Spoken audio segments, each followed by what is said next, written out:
Em pedaços minha alma estava, mas por tua graça refeito sou. Sem nada em troca fui resgatado, me libertou, me libertou. Sublime graça, doce o som que salva o pecador. Fui cego e agora posso ver, perdido e me encontrou. Agora eu posso ver,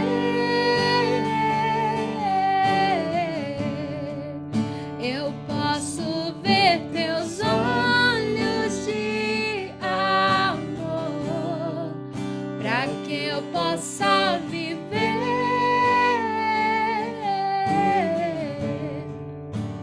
sua vida. Ele entregou.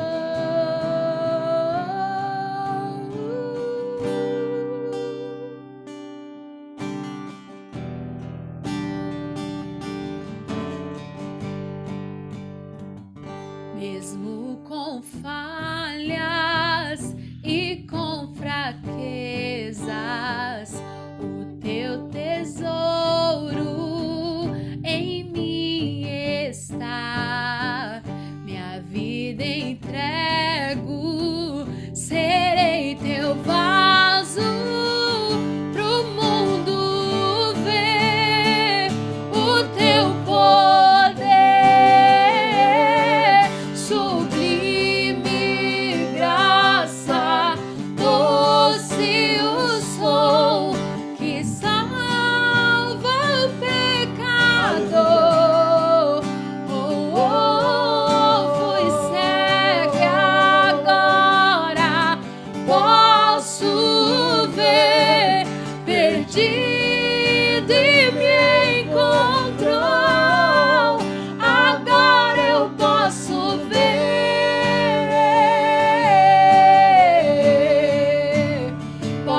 Olá, meu querido, olá, minha querida, um prazer estar com você mais uma vez aqui, compartilhando da Palavra de Deus e aproveitando desse meio de comunicação que Deus tem nos assegurado, nos garantido para a pregação da Palavra de Deus.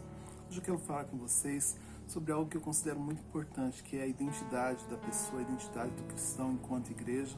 E eu quero começar afirmando o seguinte: existe uma característica na humanidade que é a questão da aproximação, da aparência quanto ao convívio social que essa pessoa está inserida. É bem provável que você tenha ouvido aquela antiga frase sobre me fale com quem você ande e eu direi para você quem você é. Normalmente as mães falam isso muito, né? Mas o fato é que nos últimos tempos nós estamos falando sobre a questão de um período de crise, de um período de pandemia, e quando nós falamos sobre isso, é habitual, ou talvez nós somos chamados a acreditar que isso vai passar e que nós vamos voltar aos tempos que nós vivíamos no momento pré-crise.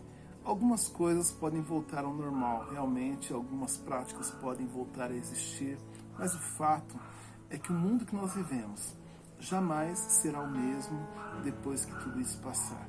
E nós não temos certeza de quando isso passa. Enquanto isso não passa, existem algumas observações que elas são claras.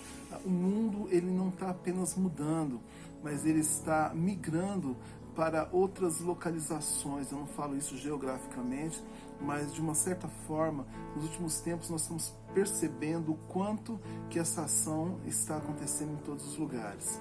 As plataformas virtuais têm tomado conta de muitos lugares. Eu poderia afirmar que hoje, nesse exato momento, o mundo já tem se dividido no mínimo em duas partes. Uma plataforma geográfica, que é a qual nós vivemos no sentido presencial da vida, e uma plataforma virtual, que é aquela questão do local onde nós nos encontramos muitas vezes. É bem provável que você só esteja me assistindo agora, neste exato momento, porque você está com equipamento eletrônico, ou porque você está conectado em alguma rede e que faz você viver nesse mundo social virtualizado do qual nós queremos dizer ou falar nessa noite. O grande problema é que, como eu já havia dito para vocês, nós acabamos nos tornando o fruto do convívio social que nós vivemos. E rede social não deixa de ser um ambiente de socialização. E dentro desse processo todo é importante enxergar que as pessoas se tornaram produtoras, geradoras de conteúdo. Então a cultura de cada local é transpassada ou transportada para outro local através das redes sociais. E nós somos bombardeados todos os dias a entender que a cultura que nós vivíamos antes do momento da pandemia provavelmente não vai ser a qual nós teremos depois que tudo isso passar. Quanto a isso, a palavra do Senhor ela nos dá algumas certezas que é importante nós observarmos com muito carinho para não nos perdermos no meio dessa situação.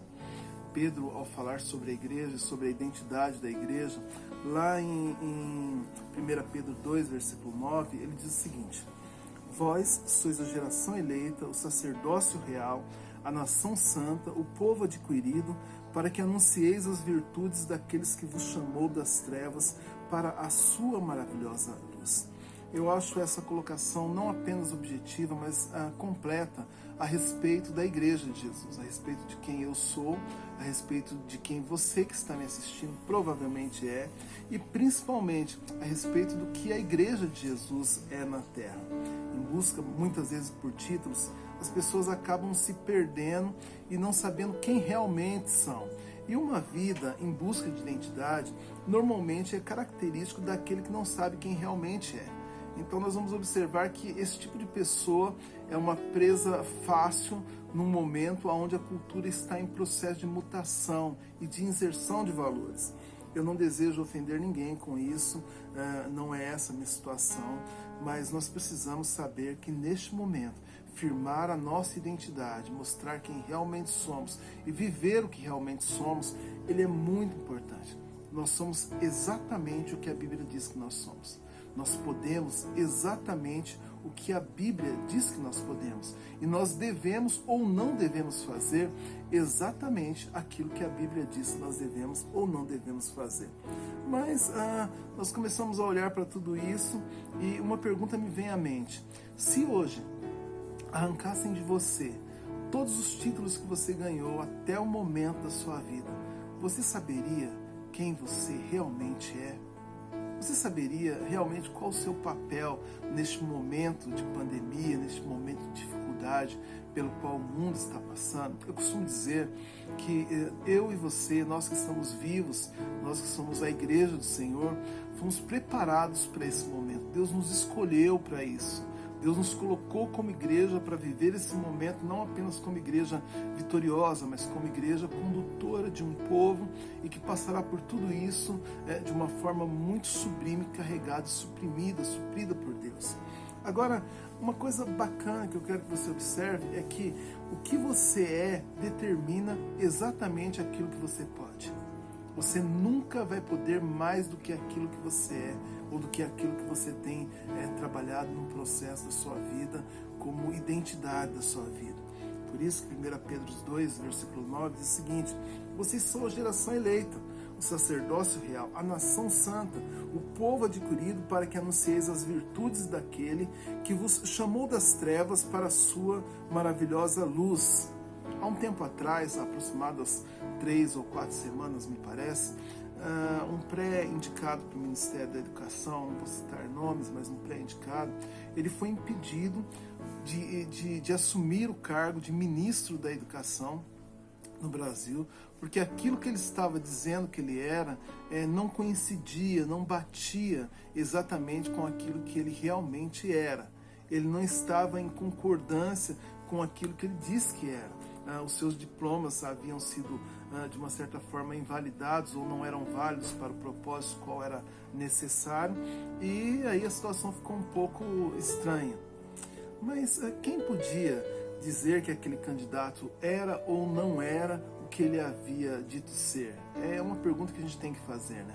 A única pessoa ou instituição que poderia dizer, olha, você não é o que você está dizendo ser, é a instituição que havia formado ele, e foi exatamente esse o grande problema. E diante disso, nós precisamos entender o quanto que essa tendência enganosa de confissão positiva, onde eu digo quem eu sou e quando eu confesso com a minha boca que eu sou isso ou que eu sou aquilo, fará de mim a pessoa que realmente eu deva ser. A realidade é que se aquele que te criou não confirmar que você é quem está dizendo que é, então você está invalidado, ou no mínimo não há uma legitimação para aquilo que você está afirmando. E aí vai ser uma situação complicada, porque quem pode dizer aquilo que nós somos é aquele que nos formou, aquele que nos criou. Na crença cristã, Deus é quem diz quem nós somos. Deus é quem diz e chancela aquilo que nós podemos fazer. Não há como ser algo que Deus não tenha dito que nós somos. Portanto, a minha confissão ou a sua confissão positiva não surte efeito, não legitima e não faz com que nós sejamos aquilo que nós dizemos que nós somos. Nós precisamos ser aquilo que a Bíblia diz que nós somos. O texto nos deixa claro a intenção de Deus de que nós venhamos saber quem realmente nós somos. Nós somos a igreja dele, nós somos o sacerdócio santo dele. E o que é que nós devemos fazer? Nós devemos, de uma certa forma, mostrar que nós somos aqueles que trarão luz ou que, de uma certa forma, vão tirar pessoas das trevas e transportá-las para a maravilhosa luz de Deus. Nós somos aqueles que são os interventores de vidas no momento que nós estamos vivendo. E aí, essa geração chamada das trevas para a maravilhosa luz de Cristo, ela carrega consigo alguns adjetivos que eu quero compartilhar com você. Um deles é que, primeiramente, ela sabe quem ela é. Ela não só sabe como ela é, mas ela sabe por onde ela deve andar e o que ela pode ou não pode fazer. Ela também sabe quem chamou ela e ela sabe quem sustenta esse chamado, sustentando consecutivamente também a vida dela. Isso porque ela enxerga, ela anda na luz. Os seus olhos estão abertos, o seu caminho é claro, é certo. Ela não vive de achismo. Ela não acha isso, não acha aquilo, ela não vive de um algo, ela vive específica para algo. É bem diferente. Ela enxerga, por isso ela é responsável também pelos seus atos. Ela se sente segura, pois ela anda, ela age e ela está estabelecida na luz daquele que a criou. Ela sabe quem ela é. E porque ela sabe quem ela sabe o que ela deve fazer. Por isso Paulo insiste em dizer o seguinte: tudo posso naquele que me fortalece. Olha, repita comigo. Tudo eu posso naquele que me fortalece. Filipenses 4, versículo 3. E isso não quer dizer que eu posso tudo, mas que dentro da autonomia que aquele que me fortalece me dá, existe poder para a execução de tudo que ele me ordena fazer ou que ele diz que eu posso fazer.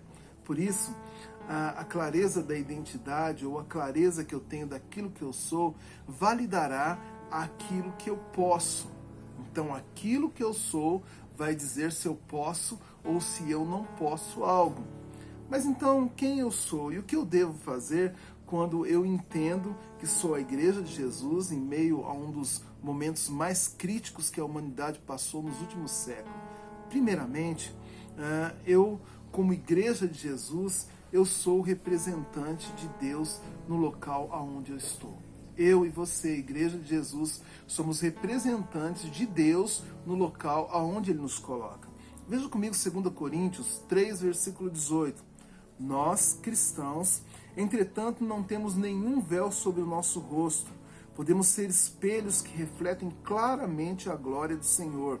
À medida que o Espírito do Senhor trabalha dentro de nós, tornamos-nos mais e mais semelhantes a Ele.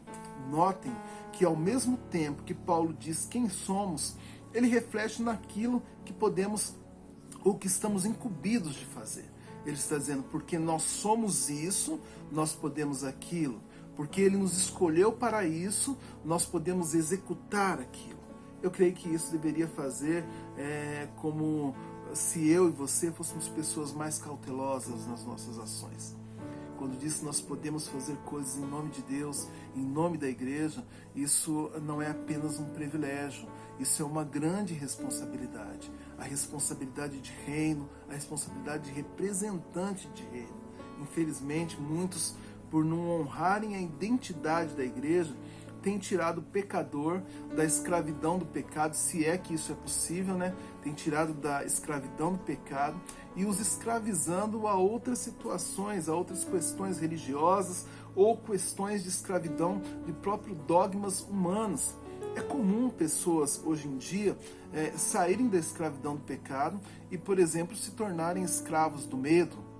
É possível, é comum e tem acontecido com muita frequência. O medo ou o evangelho do medo sempre foram armas humanas usadas pelo próprio diabo para encurralar pessoas a fazerem algumas questões que eles querem, usando como argumento a ação de que são pessoas religiosas. Já na época de Jesus, o povo era coagido pelo medo, implantado pelos religiosos judeus da época, para, de uma certa forma, não tomarem certa atitude. Vejam comigo João 7, versículo 11 a 13. Diz o seguinte: os judeus procuravam na festa e perguntavam, onde está ele? Era grande a murmuração a respeito dele, de Jesus, entre as multidões. Diziam alguns, ele é bom, mas outros diziam, não, antes engana o povo. Todavia, ninguém falava dele abertamente. Por quê? Porque eles tinham medo dos judeus. É interessante pensar que muitas pessoas não têm dito a respeito de Jesus da forma que realmente deva ser dita, mesmo se dizendo ser a igreja, porque têm medo daquilo que aprenderam ou de como pode ser a reação de um Deus, entre aspas, que eles criaram na mente ou que lhes foi ensinado. Nós não podemos ignorar que em tempo crítico, onde falta conhecimento, onde falta identidade, as pessoas são facilmente levadas a agir pelo medo. Hoje, falsas profecias, sincretismos religiosos, sistemas de religiosidade mesclam rituais em um sistema de hierarquia religiosa que implantam o medo ao invés do temor e o respeito a Deus. É interessante. Levam pessoas a uma consciência de débito da prática religiosa, atrelado ao débito com alguns líderes que se dizem autoridades no reino. E aí as pessoas começam a fazer coisas malucas, das quais Deus nunca pediu para que elas fizessem, nunca permitiu que elas fizessem. E aí você começa a entender o que acontece na vida de uma pessoa acuada pelo medo, porque não sabe a sua identidade dentro do reino. porque não sabem quem realmente são e ignoram realmente o que elas podem ou o que elas não podem fazer. Não saber quem você é sempre vai te escurecer a visão quanto àquilo que você pode ou que você não pode fazer. Quando isso acontece, ao invés dessas pessoas se tornarem cidadãos dos céus, ou talvez sacerdócio santo de Deus, povo escolhido, elas se tornam escravos do medo. Elas se tornam escravos de uma doutrina que implanta medo na mente delas e dentro do contexto religioso delas. A impressão é que a falta de identidade acaba tirando a autoridade daqueles que deveriam viver como igreja, viver realmente debaixo do poder de Deus e da autoridade de Deus. Outro sistema muito usado para escravizar as pessoas são as doutrinas estranhas ou moralistas ou talvez humanistas. Enquanto em sistema de medo as pessoas se retraem a utilizar a liberdade cristã que têm, no sistema de doutrinas estranhas e humanistas, as pessoas são levadas a crer num sistema onde elas próprias podem pagar os favores religiosos e até mesmo a salvação. Parece estranho, mas isso é ensinado a céu aberto todos os dias, de que as pessoas podem fazer por onde e que elas têm que pagar um preço. Aliás, essa palavra pagar um preço já virou até moda no meio cristão evangélico, quando na realidade Jesus já pagou todo o preço e nós acabamos não percebendo isso e ignorando que quando perdemos a identidade, perdemos também a ação de sabermos o que nós devemos fazer e até mesmo professar na nossa fé. A palavra de Deus alerta isso na carta de Paulo a Timóteo, quando ela diz sobre os perigos dos últimos dias. Vejam comigo, 2 Timóteo 3, versículo 1 a 8, que diz o seguinte: é importante para você saber isso, Timóteo, que nos últimos dias vai ser difícil ser cristão, porque as pessoas só amarão a si mesmas e ao dinheiro, serão orgulhosas e fanfarronas, zombarão de Deus, desobedecendo aos pais, sendo ingratas com eles e completamente más. Serão duras de coração e nunca se submeterão aos outros. Serão sempre mentirosas e desordeiras e não se incomodarão com a imoralidade. Serão rudes e cruéis e escarnecerão daqueles que procuram ser bons. Atraiçoarão seus amigos, serão irascíveis, inchadas de orgulho e preferirão divertir-se a adorar a Deus. Irão à igreja? Sim, porém não acreditarão realmente em nada do que ouvem. Não deixe de enganar, não deixe de se enganar por gente assim. Elas são da espécie dos que penetram manhosamente nas casas dos outros e fazem amizades com as mulheres ignorantes e carregadas de pecado e lhes ensinam suas novas doutrinas. Mulheres assim estão continuamente seguindo novos mestres, porém nunca entendem a verdade. E os mestres delas combatem a verdade, tal como James e Jambres combateram contra Moisés. Eles têm uma mente suja, deformada e torcida e se rebelam contra a fé cristã. Por isso, nós temos que observar que sabermos quem nós somos nos protege muitas vezes de pessoas que estão tentando nos levar para onde nós não devemos ir. E muitas vezes são líderes no nosso meio. Quando eu digo no nosso meio, não estou falando na nossa igreja propriamente, mas dentro do ambiente da religiosidade. A impressão que eu tenho no meio de tudo isso é que isso não tira apenas a identidade do povo que está seguindo aqueles mandamentos errados, aquela forma errada de pensar, mas isso tira ou no mínimo descaracteriza ou desconfigura a identidade da igreja, a identidade daqueles que realmente levam o trabalho de Deus a sério. Por fim, outro fato usado para tirar o benefício de pessoas que não são convictas quanto à sua identidade cristã é a prática de modismo religiosos ou de culturas mescladas que rituam o Velho Testamento com o Novo e que acabam fazendo com que as pessoas pensam que algumas práticas as levará a algum lugar que Deus tem informado para que elas estejam caminhando, o que de fato é uma grande mentira. Quando Deus nos fala para aproximarmos dele, não há um outro caminho que não seja Jesus.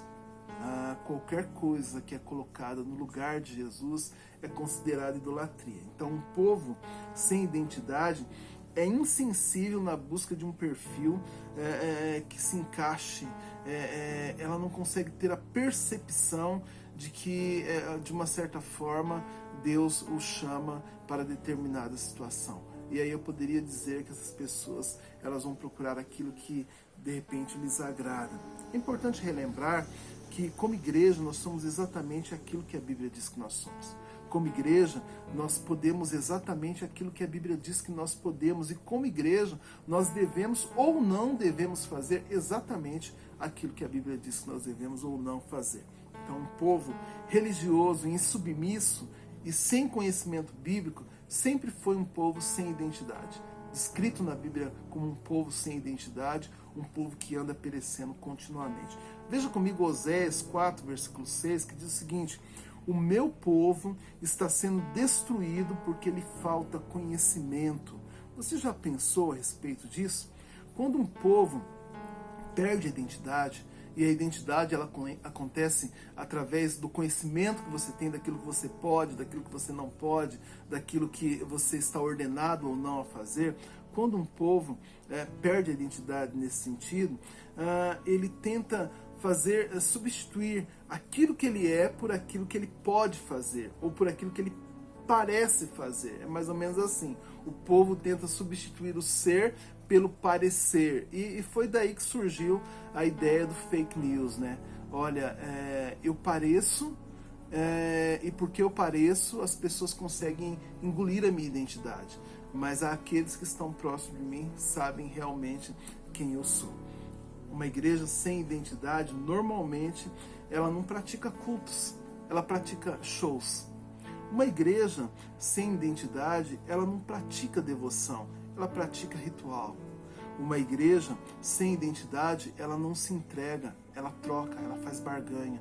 Uma igreja sem identidade, ela não adora, ela se apresenta. E nós precisamos gravar isso nas nossas mentes. Uma igreja com identidade, ela cultua a Deus. Uma igreja com identidade, ela é devota a Deus.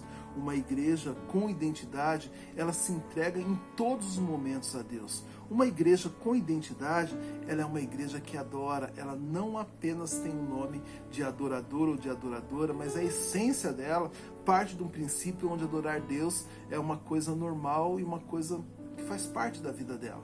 Ela não precisa fazer força para isso. Se valendo disso, e para se tirar proveito, muitas vezes Satanás e os seus serviçais escravizam pessoas em ritos e práticas religiosas, sendo elas antigas ou modernas. Então ele escraviza pessoas a acreditarem que se ele der um perfil para ela, então a partir de agora o meu perfil é fazer parte dos 360, o meu perfil é fazer parte dos valentes de Davi, o meu perfil... Então inúmeros perfis podem ser encontrados dentro de uma colocação do Antigo Testamento e até mesmo do Novo. Mas Deus nos chamou para ser igreja. Deus nos chamou para ser servos do Deus Altíssimo. Deus nos chamou para ser embaixadores do reino. Deus não nos chamou para ser qualquer coisa ou praticar qualquer coisa que o Antigo Testamento fazia na época da lei. Aliás, se você vive na prática da lei, você vai ter uma grande dificuldade em estabelecer um princípio de viver na época da graça. Quanto à prática desses rituais que nos remete a uma igreja sem identidade ou que nos faz buscar uma identidade já passada ou de um Velho Testamento, a palavra de Deus nos alerta da seguinte forma: porque foi pela leitura das Escrituras que vim a entender que eu nunca poderia obter graça de Deus pela tentativa e o fracasso de obedecer às leis. Vim a compreender que a aprovação de Deus vem quando se crê em Cristo, Gálatas 2, versículo 19. E vou repetir: qualquer um que tentar obter as boas da graça de Deus por meio da circuncisão precisa obedecer sempre a todas as outras leis judaicas ou então deve morrer. É importante entender quem nós somos e o que Deus quer que nós façamos no tempo que nós estamos. Então, quando eu comecei, eu falei para vocês que eu tenho plena convicção de que Deus nos escolheu para esse momento como igreja. Então, Ele não nos escolheu neste momento para sermos os crentes do Antigo Testamento. Os crentes que carregam a Arca da Aliança, de repente, ou talvez os crentes que constroem a Arca de Noé, e daí por aí vai mais um monte de heresias disseminadas no nosso meio nos últimos tempos. Deus nos escolheu para ser igreja. Essa é a nossa identidade. E isso vai dizer aquilo que nós podemos ou aquilo que nós não podemos, aquilo que nós devemos e aquilo que nós não devemos. Não precisamos de rituais, não precisamos de modismo, não precisamos de perfil falso oferecido pelo diabo e não precisamos ter uma identidade que não é nossa. Nós temos uma identidade. Nossa identidade é real, ela é santa, ela é separada e o próprio Deus que nos deu. O próprio Deus que nos constituiu. A nossa identidade, ela é dada por Deus. E por ser dada por Deus, ela nos garante que nós podemos fazer aquilo que Deus quer que nós façamos. Ser igreja de Jesus é ser a resposta para uma geração que vive em crise. Sempre foi. E não é diferente no momento pelo qual nós estamos vivendo. Então, se a igreja se perder, principalmente quanto à sua identidade, aí é que o mundo está perdido de vez. Aí é que não tem mais situação para o mundo. Portanto, seja igreja, meu amado irmão, minha amada irmã.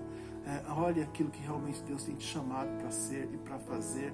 Eu tenho plena convicção de que você vai responder positivamente, sendo a resposta à procura que Deus tem quando Ele diz que o Pai procura verdadeiros adoradores. Aqueles que, na verdade, o adora em espírito e em verdade. Então, aonde não existe uma igreja convicta da sua identidade, não existe uma igreja que consegue adorar a Deus. Que Deus te abençoe e até o próximo encontro.